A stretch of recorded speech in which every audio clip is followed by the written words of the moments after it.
आम आदमी पार्टी के नेता समझ ही नहीं पा रहे हैं कि बीजेपी से मुकाबला कैसे करें। आम आदमी पार्टी के मुखिया अरविंद केजरीवाल बातें तो खूब बनाते हैं, लेकिन जब काम करने की बारी आती है तब बहाने बनाने लगते हैं। अन्ना आंदोलन के बाद राजनीति में आकर अरविंद केजरीवाल ने जनता को खूब सपने दिखाए थे। दिल्ली वालों को तो उन्होंने खूब सपने दिखाए, लेकिन दिल्ली वालों को उनके हाल पर छोड़कर अरविंद केजरीवाल ने दिल्ली में अपने लिए शीश महल बनवा लिया। लेकिन दिल्ली के लोग सब देख रहे थे, इसलिए उन्हें सत्ता से बाहर का रास्ता दिखा दिया। साथ ही अरविंद केजरीवाल खुद भी अपनी सीट नहीं बचा सके। वहीं अब अरविंद केजरीवाल पर एक और गंभीर आरोप लग रहे हैं। इसके अलावा पुलिस की कार्रवाई से भी केजरीवाल एंड कंपनी की आफत बढ़ गई है। और क्यों अरविंद केजरीवाल पुलिस कार्रवाई को लेकर इतने बेचैन हैं, बताते हैं आपको इस रिपोर्ट में। दर्शकों, दिल्ली की सत्ता से विदाई होने के बाद आम आदमी पार्टी के नेता बीजेपी से काफी चिढ़े हुए हैं। वहीं दूसरी तरफ आम आदमी पार्टी के राज्यसभा सांसद स्वाति मालीवाल ने आरोप लगाया है कि अरविंद केजरीवाल ने पंजाब में दिल्ली से भी ज्यादा भव्य शीश महल बनवाया है। उन्होंने पंजाब सरकार पर अरविंद केजरीवाल की सुविधाओं और उनकी यात्रा को सुगम बनाने के लिए राज्य के संसाधनों का दुरुपयोग करने का आरोप लगाया। स्वाति मालीवाल ने एक्स पर लिखा है कि दिल्ली का शीश महल खाली होने के बाद अरविंद केजरीवाल ने पंजाब में दिल्ली से भी ज्यादा भव्य शीश महल बनवाया है।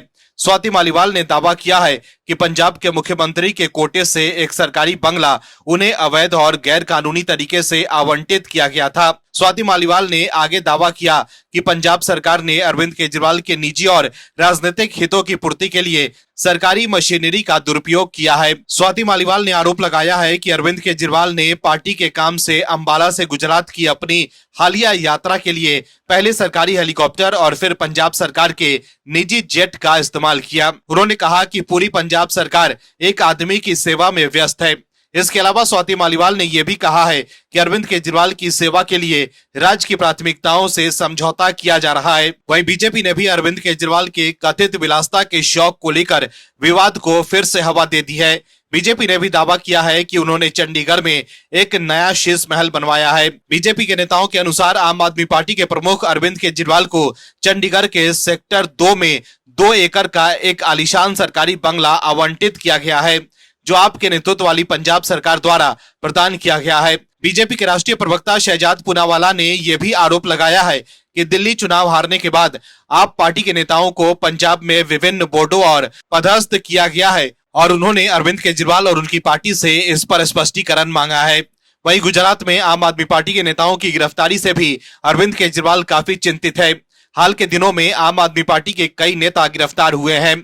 ऐसे में अब गुजरात जाकर अरविंद केजरीवाल ने कहा है कि यदि एक दिन के लिए पुलिस हटा दी जाए तो गुजरात में बीजेपी वालों को किसान दौरा दौरा कर मारेंगे और जीना हराम कर देंगे। दर्शकों, आप पार्टी के नेताओं की आदत है कि वो हर राज्य में अपने आप को मजबूत करने के लिए धरना प्रदर्शन करने लगते हैं, लेकिन जब कानून व्यवस्था भंग करने को लेकर कार्रवाई होती है तो ये आरोप लगाने लगते हैं कि ये कार्रवाई राजनीति से प्रेरित है। वहीं अब अरविंद केजरीवाल गुजरात में पुलिस हटाने की जो बात कर रहे हैं, वो ये भूल गए कि गुजरात में बीजेपी प्रचंड बहुमत के साथ सत्ता में है। ऐसे में किसानों ने ही बीजेपी को प्रचंड बहुमत से चुना है।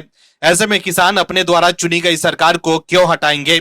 इसके अलावा अरविंद केजरीवाल ने यह भी कहा है कि बीजेपी सरकार ने उत्तरी गुजरात में किसानों और पशुपालकों के ऊपर लाठीचार्ज किया, उन पर आंसू गैस के गोले छोड़े गए। चैतर वसावा जी आदिवासियों के हक के लिए लड़ रहे थे तो उन्हें जेल में डाल दिया। अरविंद केजरीवाल ने आगे ये भी कहा कि बीजेपी के नेता अपने परिवारों के साथ खुशी से दिवाली मना रहे थे, लेकिन गुजरात के तमाम किसान जेलों में थे और उनका परिवार परेशान था। दर्शकों, आम आदमी पार्टी के नेता की गिरफ्तारी के बाद कोर्ट से भी झटका लग चुका है। मामले की गंभीरता को समझते हुए कोर्ट ने आप नेता को जमानत देने से इनकार कर दिया था, लेकिन फिर भी अरविंद केजरीवाल इस कार्रवाई को गलत बताकर राजनीति करने की कोशिश कर रहे हैं। लेकिन अब देश के लोग समझ गए हैं कि कैसे अरविंद केजरीवाल सिर्फ आरोप लगाते हैं, लेकिन उनके आरोपों में कोई दम नहीं होते हैं। Bureau report, OMH news. आप दर्शकों से विनम्र निवेदन है कि चैनल को सब्सक्राइब जरूर करें